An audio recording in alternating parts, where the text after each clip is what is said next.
ठीक है दोस्तों, अभी वीडियो को स्टार्ट करते हैं। जैसे कि अगर हम लोग बात करें इन्फ्लेशन, आप सभी लोगों को पता है इन्फ्लेशन पूरी दुनिया का प्रॉब्लम बन चुका है।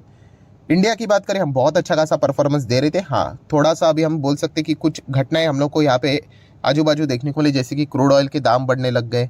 एल नीनो की बात करें, या फिर हम लोगों ने देखा था मानसून कुछ जगह पे गिरा ही नहीं, मतलब जहाँ पे होना चाहिए था हुआ ही नहीं। एंड कुछ जगह पे अगर हम लोग बात करें, इतना हो गया कि मतलब बाढ़ ही आ गई करके।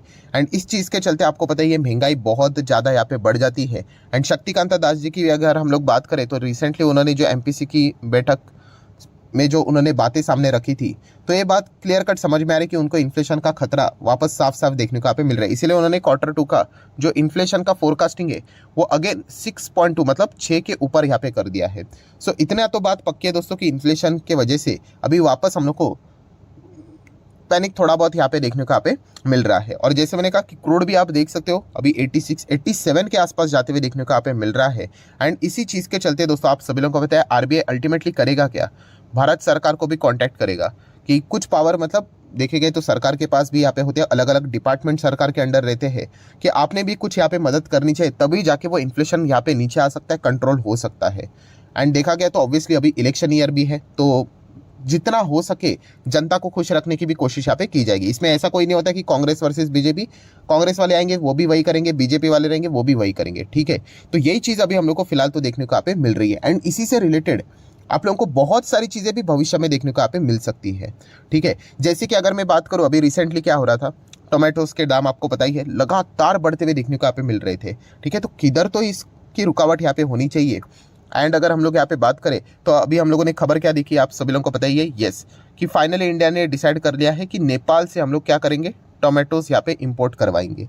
इसके चलते क्या हो जाएगा, यस, जो लगातार टोमेटोज के प्राइस यहाँ पे रॉकेट की तरह बढ़ रहे हैं, उसमें हम लोग को कुछ हद तक हम यहाँ पे कह सकते हैं एक राहत मिलती हुई देखने को यहाँ पे मिल सकती है। देन अगर हम लोग बात करें अनियंस की, अनियन से रिलेटेड भी मैंने वीडियो बना के आपको बताया था कि जो अनियन का सबसे बड़ा होलसेल मार्केट है हमारे इंडिया का, वहाँ पे दाम 48% 50% मतलब उसके भी ऊपर डबल डबल होते हुए देखने को यहाँ पे मिल रहे थे, ठीक है। जैसे कि अगर हम लोग बात करें, नॉर्मल प्राइस कितना रहता है अनियन का, 15 से 20 केजी के आसपास की अगर हम लोग बात करें, देन सडनली वो 25 से 40 चला गया, ठीक है। अलग अलग सिटीज़ में अलग अलग जगह पे अलग अलग होता है, बट अभी ये बताया जा रहा है, मतलब एस्टिमेट किया गया है कि अगर इसको अभी नहीं रुका तो 70 तक हम लोग को जाते हुए देखने को अभी यहाँ पे मिल सकता है।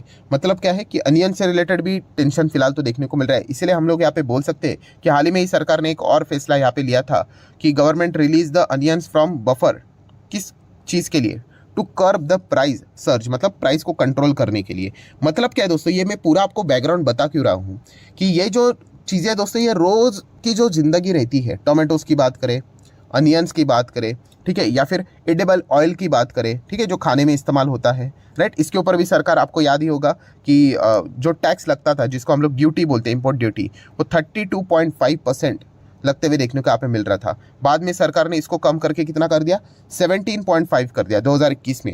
एंड बाद में सरकार ने अगेन 5% इस पर कम करके इसको 12.5 कर दिया। मतलब जो बाहर से जो ऑयल यहाँ पे आता था उसके ऊपर ज़बरदस्त टैक्स लगता था, एंड वो अभी टैक्स बहुत ही कम हो गया। तो डोमेस्टिक मार्केट में विदेशी ऑयल्स बहुत ज़्यादा देखने को मिल गए, तो हमारे जो डोमेस्टिक कंपनीज भी है उनको भी क्या करना पड़ा, अपना प्राइस घटाना पड़ा। इसीलिए तो हम लोगों ने देखा अदानी विल्मर के नंबर कितने खराब आए थे।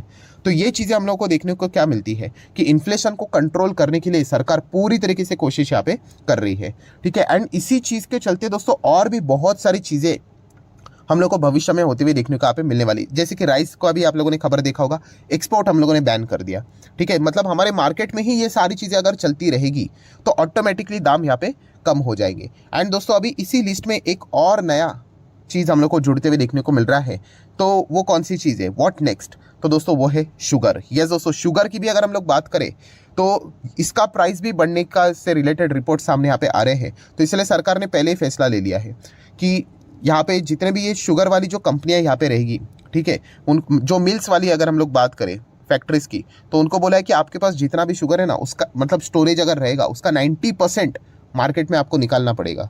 इसके चलते क्या हो जाएगा, ऑब्वियसली ओवर सप्लाई हो जाएगा मार्केट में, डोमेस्टिक मार्केट में, एंड शुगर के दाम नीचे आ जाएंगे, ठीक है। हाँ, इसके चलते कंपनीज को नुकसान ज़रूर होगा, बट एक आम जनता की अगर हम लोग बात करें, उनको यहाँ पे फायदा मिलते हुए देखने को मिलने वाला है। ये बेसिक गणित मैंने आपको सिखाया था कि अगर आम जनता खुश हो रही है, कंपनी दुखी हो जाएगी, कंपनी खुश हो रही है तो आम जनता दुखी हो जाएगी। सो ये चीज़ अभी हम लोग को फिलहाल तो देखने को यहाँ पे मिल रही है। इसलिए आप देख सकते हैं, देखिए कि गवर्नमेंट की अगर हम लोग बात करें कि जो मंथली सेल्स का जो कोटा रहता है, ठीक है, शुगर मिल्स की अगर हम लोग बात करें तो 90% उन्होंने बोल दिया, कितना 90% कि आपको डोमेस्टिक मार्केट में यहाँ पे लेकर आना ही पड़ेगा, ठीक है। एंड यही चीज़ इसके चलते अगर हम लोग बात करें, मतलब ऐसा क्यों किया जा रहा है, तो यही बताया जा रहा है कि शुगर के प्राइस स्टेबल रखने की कोशिश करेंगे, क्योंकि अभी फेस्टिवल का भी सीजन आने वाला है, ठीक है। तो ये सारी चीज़ों को अगर हम लोग यहाँ पे जोड़कर देख ले तो आपको क्या समझ में आ जाता है दोस्तों कि यस, आने वाले समय में ऐसी और भी अलग अलग चीज़ें जो रहती है रोज़मर्रा की ज़िंदगी में जो इस्तेमाल की जाती है, उसके अगर जो प्राइस बढ़ने के चांसेस होंगे, यस, वहाँ पे हम लोग को सरकार के स्ट्रिक्ट एक्शन सामने आते हुए देखने को यहाँ पे मिल सकते हैं। एंड इसी चीज़ के चलते हम लोग यहाँ पे ज़रूर कह सकते हैं जो शुगर वाली कंपनीज है उनमें थोड़ी सी नाराज़गी हम लोग को देखने को यहाँ पे मिल सकती है, क्योंकि अगर प्राइस बढ़ जाते हैं तो उनको बेनिफिट थोड़ा बहुत मिल जाता है यहाँ पे, ठीक है। पहले एक पैकेट अगर वो 100 रुपये पे बेचते थे, अभी 110 पे बेचते थे, 20 पे बेचते थे, 130 पे बेचते थे, बट अभी ओवर सप्लाई हो जाएगा, 100 का प्राइस शायद से उनको 70-80 में भी बिकवाना पड़े। तो ये चीज़ हम लोग को फिलहाल तो देखने को यहाँ पे मिल रही है। एंड इसी से रिलेटेड बहुत सारे लोग रिक्वेस्ट भी करते हैं कि सर आप शुगर कंपनीज को तो कभी कवर करते ही नहीं हो। तो मैं ऑलरेडी आप लोगों को बोल चुका हूँ दोस्तों, मल्टीपल टाइम आपको कह चुका हूँ कि शुगर कंपनियाँ ट्रेडिंग के लिए ठीक है, ये हमेशा याद रखना, ये सबसे सबसे सबसे बेसिक फर्स्ट स्टैंडर्ड की लर्निंग है कि अगर आप शेयर मार्केट में आते हो, समझो कि कौन सा स्टॉक, कौन सा सेक्टर ट्रेडिंग के लिए एंड कौन सा इन्वेस्टिंग के लिए है। इन्वेस्टमेंट में क्या होता है, हम लोग पैसा डालते हैं और लंबी अवधि के लिए 4 साल, 5 साल, 6 साल, 10 साल, 15 साल बैठे रहते वहाँ पे, और हमारा पैसा मल्टीपल फोल्ड में ग्रो होता है, ठीक है, कंपाउंड होता है और हमें फ़ायदा देता है। बट ट्रेडिंग की अगर हम लोग बात करें, अभी पैसा लगा है चंद दिनों तक, एक ही दिन में बाय सेल करोगे तो इंट्राडे हो गया, कुछ ही दिनों में करोगे तो आपको पता है पोजिशनल ट्रैप आप बोल सकते हो, स्विंग बोल सकते हो, ठीक है। तो ये हमेशा याद रखना, इसको मिक्सअप मत कर लेना। सो ये जो शुगर सेक्टर है ना दोस्तों, यहाँ पे ये जो स्टॉक्स है ना, ये ट्रेडिंग के लिए ठीक है, इन्वेस्टमेंट के लिए ना इतना कुछ खास ये सेक्टर लगता नहीं है, क्योंकि अगर देखा गया ना तो ये भी सरकार के, तो शुगर कंपनीज की बात करें तो देखिए लिस्ट बहुत लंबी है, चलती रहेगी चलती रहेगी चलती रहेगी चलती रहेगी। बट देखिए अभी फिलहाल लाल निशान में क्यों देखने को मिल रहे हैं, क्योंकि सरकार का ये जो फैसला है इसके चलते कंपनीज को नुकसान होगा, ठीक है। तो चलिए, कौन सी कंपनी अगर आपको सेफली खेलना है तो स्टडी करना है, तो EID पैरी, इस कंपनी को अगर आप चाहो तो स्टडी कर सकते हो। देखिए शुगर कंपनीज है ना दोस्तों, इसका जो नंबर 1 प्लेयर है ना, नंबर 1 प्लेयर कौन सी है कंपनी, आप देख सकते हैं श्री रेणुका शुगर। तो उसका ही मार्केट कैप देखिए क्या है, केवल 9,800 करोड़, मतलब मिड कैप कंपनी, मतलब ये सेक्टर ही बहुत छोटा है, केवल 10,000 करोड़ के आसपास की जो कंपनी, वो नंबर 1 पोजीशन पे, जस्ट इमेजिन, ठीक है। तो EID पेरी उसी के नीचे हम लोग को देखने को मिल जाती है सेकंड नंबर पे। सो अगर आपको सेफ खेलना है तो इस कंपनी को के साथ आप जा सकते हो। 5 साल में क्या रिटर्न है, नॉट बैड, 100%, मतलब चलो अच्छा ही परफॉर्मेंस दिखाए करके। एंड मैक्सिमम चार्ट पैटर्न देखोगे तो आप देख सकते हो बहुत वैलेटिलिटी है, एंड ऐसा एक्सट्रीम ऊपर नहीं जा रहा है, धीमे धीमे धीमे धीमे करके जा रहा है, ठीक है। ऐसा 70% का एंगल नहीं बन रहा है, आप यहाँ पे चेक कर सकते हो, जो एंगल बन रहा है 35-40 का ही एंगल बनते हुए देखने को मिल रहा है। तो उस हिसाब से अगर आपको किसी को जाना ही है, EID पेरी को चाहो तो स्टडी कर सकते हैं, रिकमेंडेशन नहीं अभी, बट इसके पीछे का रीज़न क्या है, हाँ ये बड़े ग्रुप से बिलोंग करता है, ठीक है, बहुत ही वेल पॉपुलर ग्रुप हम लोग को जो देखने को मिल जाता है उससे बिलोंग करता है, तो थोड़ा सा हम लोगों का ड्यू डिलीजेंस बच जाता है। 8,000 करोड़ का मार्केट कैप है, एंड जैसे मैंने ऑलरेडी आपको बताया कि सेकंड नंबर की शुगर कंपनी देखने को यहाँ पे मिल जाती है। बाकी अगर हम लोग बात करें प्रॉफिटेबिलिटी, कंसिस्टेंसी नहीं रहती है इन सेक्टर में, आपको पता ही है। Promoter 44%, FIS 10%, DIS 4-5% and public 40%। सो अगर किसी को सेफ खेलना ही है, इसके बारे में विचार कर सकते हो। चलिए अभी आ जाते हैं दोस्तों खतरों के खिलाड़ी से रिलेटेड, कि सर हमें रिस्क लेना ही है, और थोड़ा सा बता ही दीजिए शुगर में कौन सी बेस्ट कंपनी है। तो उस हिसाब से अगर आपको जाना ही है ना, तो आप चाहो तो बन्नारी अमन शुगर लिमिटेड, इसमें आप चाहो तो जा सकते हो। देखिए रिकमेंडेशन है, अगेन कह रहा हूँ, आपको स्टडी करना यहाँ पे होता है। क्या परफॉर्मेंस रहा है कंपनी का 1 साल में, कुछ भी नहीं, बिल्कुल फ्लैट चल रहा है, मतलब स्मॉल कैप माइक्रो कैप है बट फिर भी।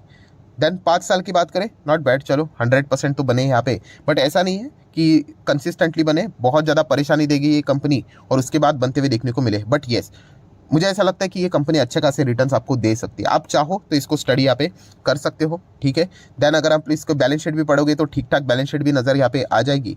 एंड अगर हम लोग यहाँ पे बात करें तो आप देख सकते हैं one of the leading sugar manufacturer in India, उसमें ये कंपनी का नाम हम लोग को देखने को मिल जाता है। अगर हम लोग इनके बिजनेस की बात करें तो आपको तमिलनाडु एंड कर्नाटका वहाँ पे आप लोगों को इनके हम लोग को प्लांट्स भी देखने को यहाँ पे मिल जाते हैं। कंपनी का मार्केट कैप कितना है, लगभग 3,500 करोड़ के आसपास। सो ये सारी चीज़ें आप लोगों को अच्छी तरीके से पता है यहाँ पे होनी चाहिए। शुगर की बात करें तो 84% रेवेन्यू शुगर से आते हुए देखने को मिल जाता है। एंड